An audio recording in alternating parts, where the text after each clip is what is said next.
Bonjour à tous, ça y est, c'est enfin l'hiver, la saison que nous attendons tous. C'est le moment de préparer notre jardin pour le printemps.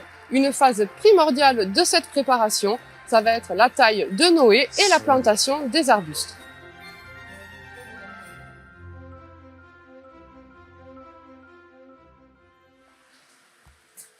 Bonjour Mathieu, Bonjour. je viens vous voir aujourd'hui parce que j'ai besoin de vos conseils. J'aimerais créer une haie. Par quoi je dois commencer? Alors, tout d'abord, on va analyser les besoins que vous avez, ce que vous attendez de cette haie, si c'est pour seulement vous séparer du voisinage ou si c'est pour embellir plus votre jardin. Donc, si c'est pour seulement vous séparer de vos voisins et occulter, on peut utiliser une haie taillée avec des arbustes assez simples, comme du photinia, de l'Elaeagnus, du troène, de la laurine ou des cyprès de Leyland, qui sont des arbustes qui vont demander peu d'entretien et seulement quelques tailles dans l'année. C'est vrai qu'en tant que débutante, vous auriez peut-être un petit peu d'arbustes peut-être à me recommander qui vont peut-être pousser plus facilement ou qui nécessiteront derrière moins d'entretien régulièrement. Oui, il y a des arbustes effectivement qui sont plus simples que d'autres. On peut partir aussi sur des libres où on va mélanger plusieurs espèces de végétaux qui vont demander un petit peu d'entretien, mais 1 à 2 tailles de l'année assez simples plutôt que des avec des travaux un peu plus importants comme des taillés au cordeau. Voilà. Je suis une femme pressée, même pour la haie, je voudrais qu'elle pousse rapidement. C'est possible, j'imagine. En combien de temps je peux espérer avoir une haie qui ressemble à une haie? Alors, selon les espèces, si vous partez par exemple sur les cyprès de Leyland, on a rapidement de la hauteur.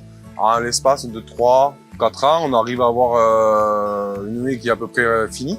On peut opter pour des libres ou dites paysagères, dans lesquelles on va mélanger plusieurs espèces de végétaux, autant de plantes persistantes que de plantes caduques qui vont amener beaucoup plus de floraison, de fructification, des changements de feuillage.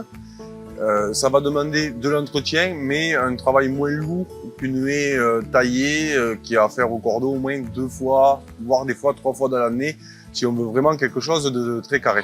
En tout cas, pour sa durée de vie, pour le coup, je suis tranquille normalement pour des générations.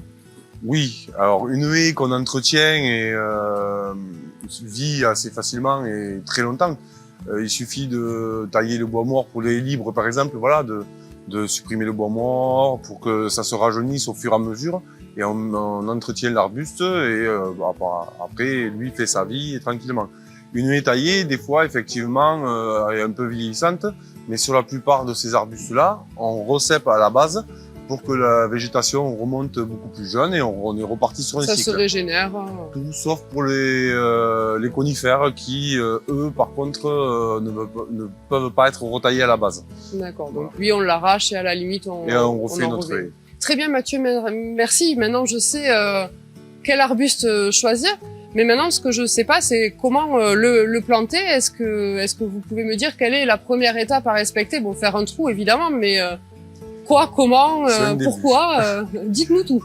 Alors voilà, pour faire une bonne plantation d'une haie, il y a plusieurs techniques. Soit certains vont faire un trou environ 30 cm par 30 cm, autant de profondeur pour chaque plante. Moi, pour ma part, je préfère travailler sur toute la longueur de la haie, un bon coup de motoculteur ou un bon coup de bêche si on est courageux, pour travailler la terre, pas seulement au niveau des racines de l'arbuste, mais sur toute la longueur. Ça va permettre, une fois qu'on aura rajouté du terreau et de l'amendement, de décompacter la terre et de la nourrir en profondeur, et aux racines d'aller beaucoup plus rapidement s'implanter et s'enraciner sur une surface un peu plus importante. C'est une meilleure respiration pour les racines, une meilleure irrigation de l'eau aussi, j'imagine, après. Ça évitera des amas peut-être. Voilà, ça va permettre aux racines de pouvoir rapidement s'installer dans une terre meuble et d'aller pouvoir capter forcément beaucoup plus d'eau par-ci par-là et pour avoir une croissance plus intéressante. J'imagine qu'il faut faire attention à l'espacement entre chaque pied qu'on va vouloir planter, de manière à ce qu'on anticipe derrière ça pousse. Ça va varier selon le type de haie qu'on va faire. Pour une haie qui va être taillée, en général, on fait un espacement de 80 cm, voire 1 mètre pour chaque arbuste. Pour une haie paysagère ou une haie libre, là, on va espacer au minimum de 1,20 m, 1,40 m et prendre aussi en considération certains arbustes qui prennent un peu plus de volume pour leur laisser vraiment l'emplacement pour s'épanouir et donner le meilleur des rendus. Qu'est-ce que je risque si je compte mal l'espacement? Si je les serre un peu trop, bon, si je les espace, là, je comprends bien que j'aurai un trou. Mais si je le serre un peu trop, mon arbuste, qu'est-ce qui va se passer? Alors sur des haies taillées, ce n'est pas très grave parce qu'au final, on a un rendu qui est homogène. Sur des haies paysagères, certains arbustes peuvent envahir l'autre et éventuellement le rendre tout chétif ou voire le faire mourir. Oui, là, on aura une haie un peu disparate et on n'aura pas l'effet escompté. Et on aura gaspillé du temps et de l'argent un peu pour rien. Autant bien le calculer Tout à avant. fait. Donc on n'hésite pas à prendre maître mesureur si jamais. Et, Tout à fait. on Demander des s'équipe. conseils. Quelle autre étape? On a fait un trou. Alors, une fois voilà que je vous disais, on a décompacté la terre, on va y rajouter de l'amendement en fond pour y amener de la nourriture, pour lui faire un garde-manger. Et on va mélanger donc avec du terreau pour assouplir la terre et que les racines puissent facilement se propager. Une fois que tout ça est fait, on arrose correctement et on peut aussi utiliser un paillage, soit un paillage naturel, Oui. style paille de chanvre, écorce de pin, des choses dans ce style-là, ou du BRF, du broyage d'arbres. On arrose toujours après une plantation. Ça permet de tasser la terre et éviter tout un tas de problèmes. Même par en la hiver, suite, s'il de fait stabiliser. froid, on arrose. On arrose, c'est pas très grave. Les plantes, les racines seront au chaud en terre, ne risqueront rien avec le gel. Et ensuite, faire attention, effectivement, arriver sur le printemps et les premiers étés, d'arroser régulièrement pour avoir une meilleure reprise et une meilleure croissance de la plante. On taillera la plupart du temps l'arbuste pour lui donner une première taille de formation, pour éviter que s'il parte un peu dans tous les sens, pour qu'il parte plutôt bien trapu. Justement, Mathieu, en termes de taille, est-ce que vous pouvez m'accompagner sur le terrain? Allons voir ça. Très bien, merci Mathieu.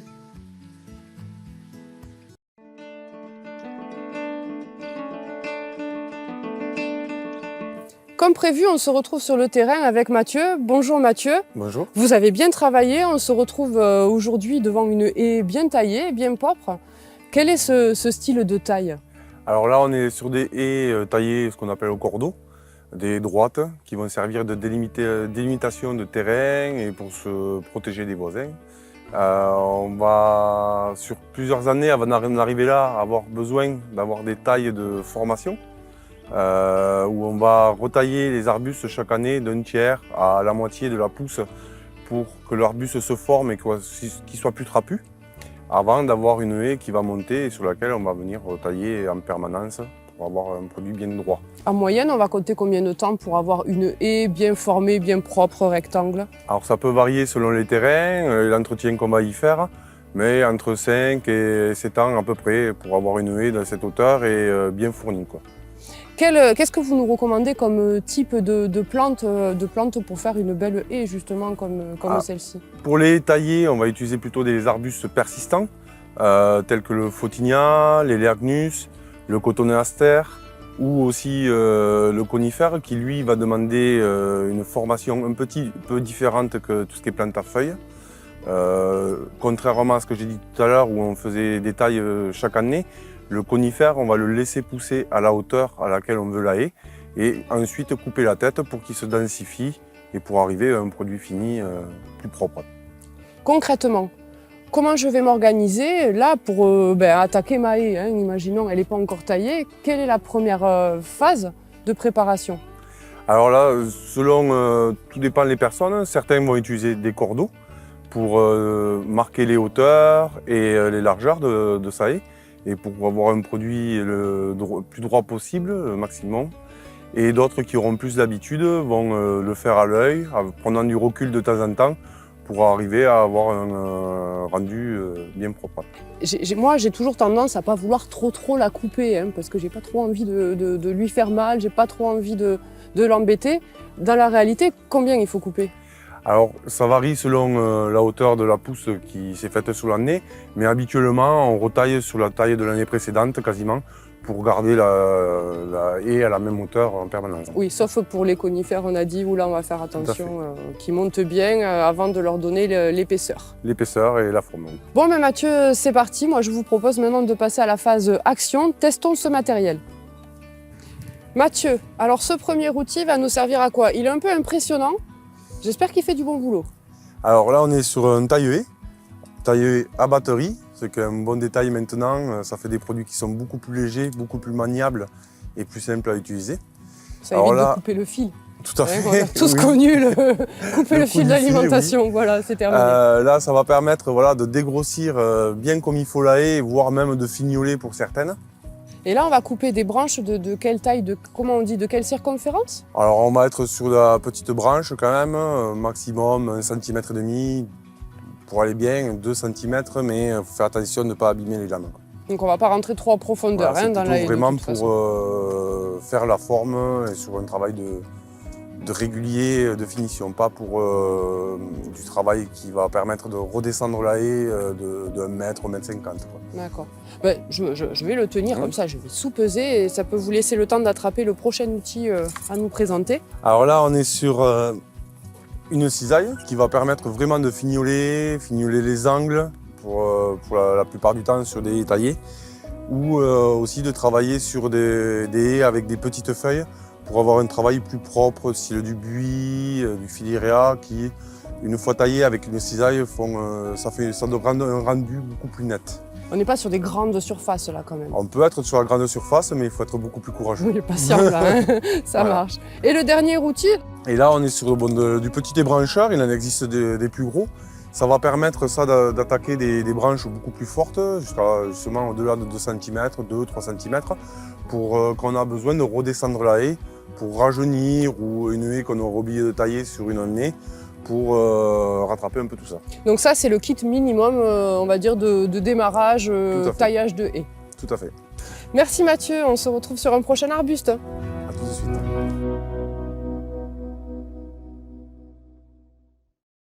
Mathieu, rebonjour. Alors là, je vous retrouve devant beaucoup d'arbustes qui ont l'air plutôt sauvages pour l'instant. L'objectif, ça serait de leur redonner à chacun son espace et sa joie de vivre, on va dire. Donc là, on est dans un principe de taille libre, c'est ça? Voilà, on est sur un principe d'une haie qu'on appelle haie libre, où on va avoir plusieurs espèces de végétaux qui vont planter à distance un peu plus éloignée qu'une haie taillée, garder chacun sa forme et sa place pour pouvoir jouir de tous leurs avantages, floraison, fructification, feuillage, et pour dessiner un côté un peu plus paysager. Très bien. Quel outil on va utiliser du coup pour Alors là, on va utiliser, comme tout à l'heure, on peut utiliser cisaille pour remettre en forme les arbustes qui demandent à être taillés justement un peu plus en forme, plus en forme boule. Ébrancheur pour tailler des arbustes où on va être plutôt à devoir retailler des grosses sections pour rajeunir le bois, pour qu'il puisse refaire une belle pousse avec des belles floraisons pour l'année suivante.